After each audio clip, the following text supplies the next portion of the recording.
ಈ ಇಷ್ಟೂ ಮರಳು ಏನು ಬೇಲೆಕೇರಿ ಹಗರಣ ಆಯ್ತಲ್ಲ, ಹಂಗೆ ಖಾಲಿ ಆಗಕ್ಕೆ ಶುರುವಾಗಿದೆಯಾ? ಆ ಅನುಮಾನ ಬರ್ತಾ ಇದೆ ಈಗಾಗಲೇ. ನನಗಿರೋ ಮಾಹಿತಿ ಪ್ರಕಾರ ಅಲ್ಲಿ ಯಾರು ಕಾಯೋರ್ತಾ ಇಲ್ಲ, ನೋಡ್ಕೊತಾ ಇಲ್ಲ. ಪೊಲೀಸ್ ಇಲಾಖೆ ಕೇಳಿದ್ರೆ ನಮ್ಗೇನು ಹೇಳಿಲ್ಲ ಅಂತಾರೆ. Mines and zoology department Govinda and Govinda company ಕೇಳಿದ್ರೆ ನಮ್ಗೇನು ಗೊತ್ತಿಲ್ಲ, ಅದು ಲೋಕಾಯುಕ್ತದವರು ಅಂತಾರೆ.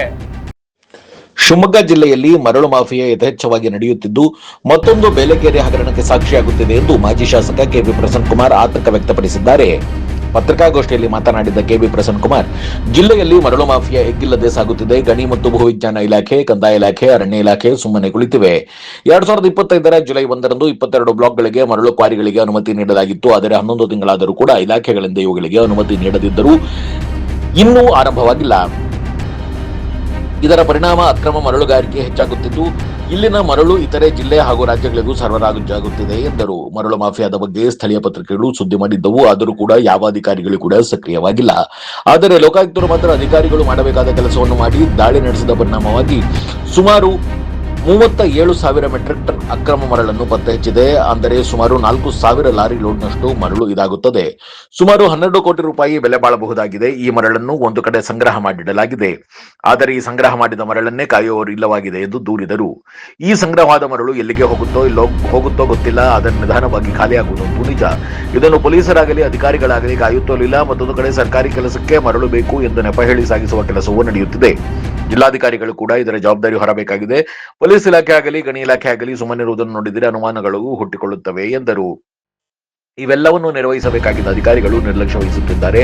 ಅಕ್ರಮ ಮರಳುಗಾರಿಕೆ ತಡೆಯಬೇಕಾದವರೇ ಶಾಮೀಲಾಗಿರುವುದರಿಂದ ಇಲಾಖೆಯ ಒಳಗಿರುವವರೇ ಈ ಅಧಿಕಾರಿಗಳನ್ನು ಗೋವಿಂದ ಗೋವಿಂದ ಎಂದು ಹಾಸ್ಯದಲ್ಲಿ ಹೇಳುತ್ತಾರೆ. ಇದು ನಿಜ ಕೂಡ. ಈ ಗೋವಿಂದ ಅಂಡ್ ಗೋವಿಂದ ಕಂಪನಿಯವರು ಇಡೀ ಮರಳನ್ನೇ ಗೋವಿಂದ ಮಾಡಿದರೂ ಕೂಡ ಆಶ್ಚರ್ಯವೇನಿಲ್ಲ ಎಂದು ಮಾಜಿ ಶಾಸಕ ಕೆಬಿ ಪ್ರಸನ್ನ ಕುಮಾರ್ ತಿಳಿಸಿದ್ದಾರೆ.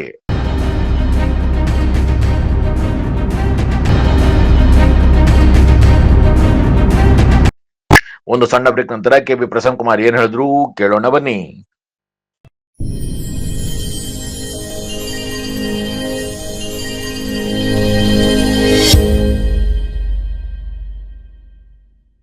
ರೇಡಿಯೋ ಅಯೋಡಿನ್ ಥೆರಪಿ ನಿಖರವಾಗಿ ಪರಿಗಣನೆ, ನೇರ ಚಿಕಿತ್ಸೆ.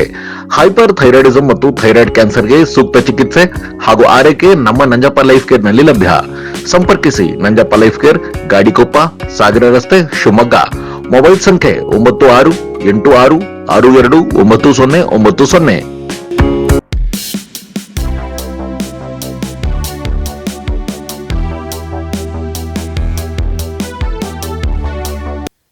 ಇಂಥ ಒಂದು ಸಂದರ್ಭದಲ್ಲಿ ರಾಜ್ಯ ಲೋಕಾಯುಕ್ತ ಆಫೀಸರ್ ನೋಡಿ, ಇದು ಅವ್ರ ಗಮನಕ್ಕೆ ಹೋಗ್ತದೆ.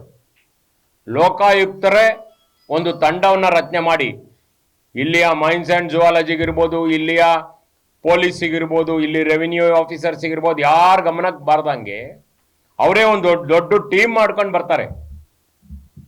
ಎಲ್ಲಿಗೆ? ಶಿವಮೊಗ್ಗ ಜಿಲ್ಲೆಗೆ. ಶಿವಮೊಗ್ಗ ಜಿಲ್ಲೆಗೆ ಬಂದು ಅವರು ಒಂದು ದೊಡ್ಡ ಮಟ್ಟದ ರೈಡ್ ಮಾಡ್ತಾರೆ. ರೈಡ್ ಮಾಡಿದಾಗ ಅವ್ರು ಇನ್ನೂ ಪೂರ್ತಿ ಕಡೆ ಹೋಗೇ ಇಲ್ಲ. ಇನ್ನೂ ಎಷ್ಟು ಕಡೆ ಹೋಗಕ್ಕಿದೆ ಅಂತೇಳಿ ನನ್ನ ಹತ್ರ ದಾಖಲೆ ಇದೆ. ಇನ್ನೂ ಕೂಡ ಅದು ಅಲ್ಲೇ ಇದ್ದಾವೆ ಮರಳುಗಳು. ಅವರು ರೈಡ್ ಮಾಡಿದಾಗ 37,000 ಮೆಟ್ರಿಕ್ ಟನ್ ಮರಳು ಅಂತೇಳಿ ಪತ್ರಿಕೆಗಳೆಲ್ಲ ಅವರು ಸ್ಟೇಟ್ಮೆಂಟ್ ಕೊಟ್ಟಿದ್ದಾರೆ. ಯಾರು? ಲೋಕಾಯುಕ್ತದವರು. 37,000 ಮೆಟ್ರಿಕ್ ಟನ್ ಅಂದರೆ ಅದು ನಮಗೆ ಆ ಭಾಷೆ ಅರ್ಥ ಆಗಲಿಲ್ಲ ಅಂದರೆ ಅವರು 3,800ರಿಂದ 4,000 ಲೋಡು ಮರಳು, ಲಾರಿ ಲೋಡು ಅಂದರೆ 8ರಿಂದ 8.25 ಕೋಟಿ. ಅದು ಇವತ್ತಿನ ಬೆಲೆ. ಈಗಾಗಲೇ ಮಾನ್ಸೂನ್ ಬಂತು ಅಂದರು, ಇನ್ನೊಂದು ವಾರ 15 ದಿನ ಹೋದರೆ ಒಂದೊಂದು ಲೋಡಿಗೆ 30,000 ಆಗ್ತದೆ. ಅಲ್ಲಿಗೆ ಅದು 12 ಕೋಟಿಗೆ ಮುಟ್ಟುತ್ತೆ. ಆ ಮರಳನ್ನು ನಾವು ಹಿಡಿದಿದ್ದೀವಿ, ಸೀಸ್ ಮಾಡಿದ್ದೀವಿ ಅಂತ ನಿಜವಾಗ್ಲೂ ಅವರಿಗೆ ನಾವು ಧನ್ಯವಾದ ಹೇಳಬೇಕು. ಇದ್ಯಾರೋ ಭ್ರಷ್ಟರ ಪಾಲಾಗ್ತಿದ್ದ ಮರಳನ್ನು ಅವರು ಹಿಡಿದ್ರು. ಆದರೆ ಈಗೇನಾಗ್ತಿದೆ, ಇದಿಷ್ಟು ನಾನು ಹೇಳಿದ ಇತಿಹಾಸ. ಇದನ್ನೆಲ್ಲ ನಿಮಗೆ ಗೊತ್ತಿರೋದೇ. ಇದೇನು ಹೊಸದೇನು ಹೇಳ್ತಾ ಇದ್ದೀರಾ ಅನ್ಬೋದು ನೀವು. ಆದರೆ ಮುಂದಿಂದು ಈಗ ಏನಾಗ್ಬೇಕಿದು? ಈ ಇಷ್ಟೂ ಮರಳು ಏನ್ ಬೇಲೆಕೇರಿ ಹಗರಣ ಆಯ್ತಲ್ಲ ಹಂಗೆ ಖಾಲಿ ಆಗಕ್ಕೆ ಶುರುವಾಗಿದೆಯಾ? ಆ ಅನುಮಾನ ಬರ್ತಾ ಇದೆ ಈಗಾಗಲೇ. ನನಗಿರೋ ಮಾಹಿತಿ ಪ್ರಕಾರ ಅಲ್ಲಿ ಯಾರು ಕಾಯೋರ್ತಾ ಇಲ್ಲ, ನೋಡ್ಕೊತಾ ಇಲ್ಲ. ಪೊಲೀಸ್ ಇಲಾಖೆ ಕೇಳಿದ್ರೆ ನಮ್ಗೇನು ಹೇಳಿಲ್ಲ ಅಂತಾರೆ. Mines and zoology department Govinda and Govinda company ಕೇಳಿದ್ರೆ ನಮ್ಗೇನು ಗೊತ್ತಿಲ್ಲ, ಅದು ಲೋಕಾಯುಕ್ತದವರು ಅಂತಾರೆ. ಇಲ್ಲಿ ನಾನು ಲೋಕಾಯುಕ್ತ ಆಫೀಸರಿಗೂ ಮಾತಾಡಿದೆ.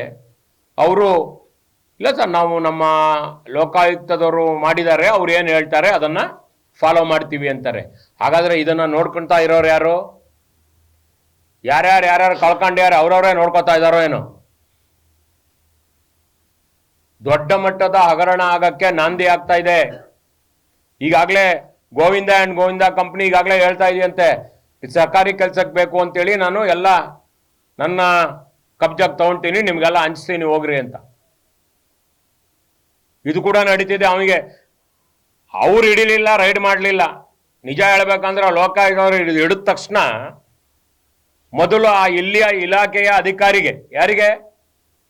ಈ ಗೋವಿಂದ ಅಂಡ್ ಗೋವಿಂದ ಕಂಪ್ನಿ ಟೀಮನ್ನ ಸಸ್ಪೆಂಡ್ ಮಾಡ್ಬೇಕಾಯ್ತು ತಕ್ಷಣ.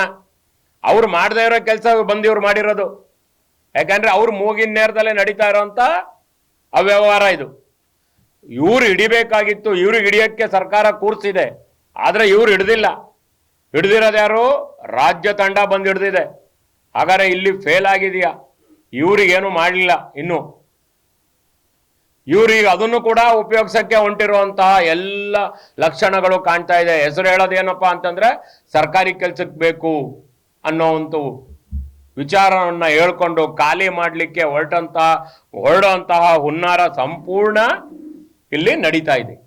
ಇದು ಖಾಲಿ ಆಯ್ತು ಅಂತಂದ್ರೆ ಮತ್ತೊಂದು ಎರಡನೇ ಬೇಲೆಕೇರಿ ಹಗರಣನೆ ಮತ್ತಾರೋ ಇವ್ರ ಮೇಲೆ ಬಂದು ತನಿಖೆ ಮತ್ತೊಂದ್ಸರಿ ಮಾಡಿದ್ರೆ, ಇದು ಬಳ್ಳಾರಿಯಲ್ಲಾಗಿದ್ದೆ ಅಲ್ಲಿ ಖನಿಜ ಸಂಪತ್ತು ಹೋಯ್ತು, ಇಲ್ಲಿ ನಮ್ಮ ಮರಳು ಲೂಟಿ ಆಯ್ತು ಅಂತ ಅನ್ಬೇಕಾಗ್ತದೆ. ಇದಕ್ಕೆ ಅದಕ್ಕೆ ಈಗ ಹೊಸದಾಗಿ ಬಂದಿದ್ದಾರೆ ಜಿಲ್ಲಾ ಅಧಿಕಾರಿಗಳು. ಇವರು ಕೂಡ ಜವಾಬ್ದಾರರು. ಇದಕ್ಕೆ ಟಾಸ್ಕ್ ಫೋರ್ಸ್ನ ಕಮಿಟಿ ಇವರು ಅಧ್ಯಕ್ಷರೇ ಇರ್ಬೋದು ಜಿಲ್ಲಾಧಿಕಾರಿಗಳು. ಟಾಸ್ಕ್ ಫೋರ್ಸ್ ಕಂಪನಿ ಇಲ್ಲಿ ಈ ಕಮಿಟಿಯಲ್ಲಿ ಜಿಲ್ಲಾಧಿಕಾರಿಗಳು ಜವಾಬ್ದಾರಿ ಇದೆ, SP ಅವರು ಪೊಲೀಸ್ ವರಿಷ್ಠಾಧಿಕಾರಿಗಳ ಜವಾಬ್ದಾರಿ ಇದೆ. ಇನ್ನು ಇವರು ಮೈನ್ಸ್ ಅಂಡ್ ಜುವಾಲಜಿ ಏನು ಮಾತಾಡ್ಸಂಗೆ ಇಲ್ಲ, ಇವರೇ ನಿಂತು ಬಿಟ್ಟಾರೆ. ಅವ್ರು ಹೇಳ್ತಾರ, ನನಗೆ ಮೊನ್ನೆ ಒಬ್ರು ಫೋನ್ ಮಾಡಿದ್ರು, ಯಾರಾದರೂ ಹಿಂಗೆ ನಡೀತಾ ಇದೆ ನೋಡಿ ಸರ್, ಬೋಟಲ್ಲಿ ತೆಗಿತಾರಂತೆ ಮರಳು, ಸೌಂಡ್ ಬರ್ತಾ ಇದೆ, ಹಿಂಗೆ ನಡೀತಾ ಇದೆ ಅಂತ ಫೋನ್ ಮಾಡಿದ್ರೆ ಯಾರು ಕಿರಿಯ ಅಧಿಕಾರಿಗಳಿಗೆ, ಅವ್ರಿಗೆ ಮೇಲ್ಗಡೆಯವರು ಗೋವಿಂದ ಅಂಡ್ ಗೋವಿಂದ ಕಂಪನಿ ವಾಹನ ಕೊಡಲ್ಲ ಅಂತ ಅಲ್ಲೋಗಿ ರೈಡ್ ಮಾಡೋಕ್ಕೆ.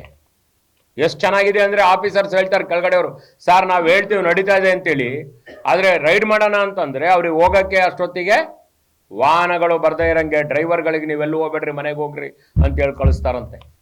ಇಂಥ ವ್ಯವಸ್ಥೆಯಲ್ಲಿ ನಮ್ಮ ಜಿಲ್ಲೆ ಇವತ್ತಿದೆ.